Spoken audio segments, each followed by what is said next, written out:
माझा उमेदवारी अर्ज हा डमी ठरून अपात्र केलेला आहे आणि भाजपने माझी फसवणूक केली. छाननी चालू आहे 19 वार्ड मध्ये. त्यावेळेस मी तिथे गेले असता तो फॉर्म डमी आहे असा घोषित करण्यात आला. जनतेने पण सावध राहावं की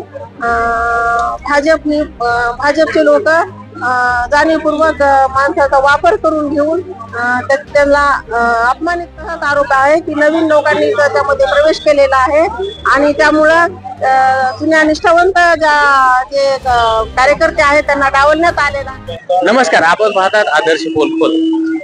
बीड मध्ये नगर परिषद निवडणुकीचं बिगुल वाजलेला आहे. काल उमेदवारी अर्ज भरण्याचा शेवटचा दिवस होता. आज छाननीचा दिवस पूर्ण झालेला आहे. या छाननीमध्ये नगराध्यक्ष पदाचे 47 पैकी 4 उमेदवार हे अवैध ठरवण्यात आलेले आहेत. त्याचबरोबर काही नगर परिषद सदस्य देखील यामध्ये अपात्र करण्यात आलेले आहेत. काही अपक्ष उमेदवार देखील यामधून बाद करण्यात आलेले आहेत.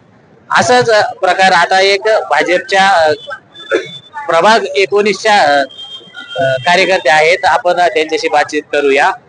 काय सांगाल, तुमचा उमेदवारी अर्ज बाद झालेला आहे, काय सांगाल? मी ऍडव्होकेट मंदा सुनील गांधे.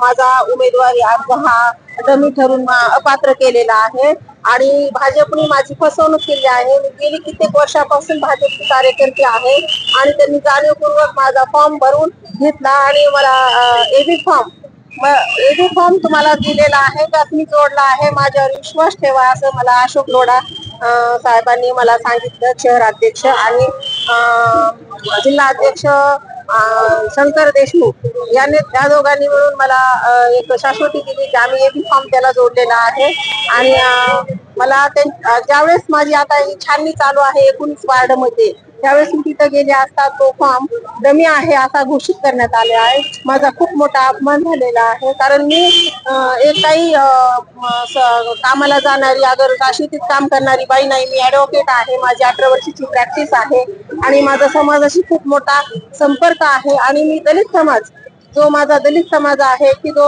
वार्ड क्रमांक 19 मध्ये आहे आणि मी सोशल वर्कचं खूप काम करते. मी सामाजिक कार्य करते आणि मला त्याचं नॉलेज आहे ऍडव्होकेट असल्यामुळे आणि मी तिकडच्या लोकांचे काम केल्यामुळं त्यांची स्वतःहून मागणी होती की आम्हाला इकडे ऍडव्होकेट गांधे मॅडमला इकडं उमेदवारी द्या म्हणून.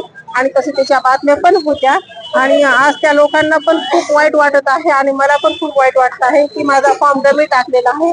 आणि ढोरमारे म्हणून सविता ढोरमारे म्हणून एक महिला आहे, तिचा फॉर्म सिलेक्ट केलेला आहे आणि असा अपमान भाजपने माझा केलेला आहे. आता हे नवीन जे लोक आलेले आहेत त्याच्यामध्ये त्यांनी प्रवेश केलेला आहे, त्यामुळं हा पूर्ण गुंठा वाढलेला आहे आणि त्यामुळं माझा जाणीवपूर्वक फॉर्म हा त्यांनी डमी ठरवून माझा खूप मोठा अपमान केलाय. उद्या माझी वृत्तपत्रामध्ये बातमी येईल आणि त्यामुळे माझा खूप मोठा अपमान होईल आणि माझ्या अपमानाची नुकसान भरपाई भाजपला द्यावीच लागेल. आणि आता हे नवीन काही लोक आलेले आहेत त्यामुळे तुमचा अर्ज बाद करण्यात आलेला आहे. असं इतर वार्डामध्ये देखील झाल्याचं तुम्हाला काय कळलं आहे? इतर वार्डामध्ये पण तसं झालेलं आहे आणि पण माझ्या बरोबर तर नक्कीच झालेलं आहे. मी तिथं आणि मला अशोक लोढा साहेबांना मी म्हटलं की साहेब असं का केलं तुम्ही, डमी फॉर्म माझा का टाकलाय ऍडव्होकेटचा, जर तुम्हाला टाकायचाच नव्हता तर मग मला उमेदवारी द्यायचीच नव्हती. तर ते मला म्हटले की मॅडम तुम्ही काळजी करू नका, निश्चिंत राहा आणि आपण आता त्यांनी आता आपल्याला आज 18 तारखेला त्यांनी सांगितलं की सूचक एकच नसतो, 4-5 सूचक लागतात आणि त्यांनी उशिरा आपल्याला कळविल्यामुळं तुमच्यावर हा अन्याय झालेला आहे. परंतु मी वकील आहे, मला सगळं समजतं. त्यांनी जाणीवपूर्वक माझा डमी फॉर्म टाकलेला आहे आणि माझी समजूत काढण्यासाठी तुम्ही शांत राहा. आम्ही निवडणूक आयोगावर आम्ही ऑब्जेक्शन घेणार आहोत आणि ह्या निवडणुका आम्ही थांबवणार आहोत, रद्द करणार आहोत. असं कसं होईल, आमच्या एका मॅडमचा अपमान झाला असं म्हणून आम्हाला त्यांनी माझी सांत्वना केली. पण हे चुकीचं आहे, असं व्हायला नाही पाहिजे होतं आणि मला खूप इच्छा होती की मी दलितांसाठी काहीतरी करू शकेल. मी जर वार्ड मेंबर झाले तर मी नगरसेवक झाले तर मी त्यांना निश्चितच न्याय मिळवून देईन. दलितांच्या ज्या काय असेल त्यांना योजना मिळवून देईन. तिथले जे घाण आहे त्याच्यासाठी पण मी नगर परिषद मार्फत ते सगळं काही सुधारणा करेल. स्वच्छतेचं काय हे करेल. तिकडं खूप लोकांच्या हे ताण होत आहे, त्यामुळं मला खूप इच्छा होती आणि ह्यांनी जाणीवपूर्वक मला ह्याच्यामधून अपात्र केलेलं आहे. आता काय म्हणणं असेल तुमचं? आता माझं असं म्हणणं आहे की जनतेने पण सावध राहावं की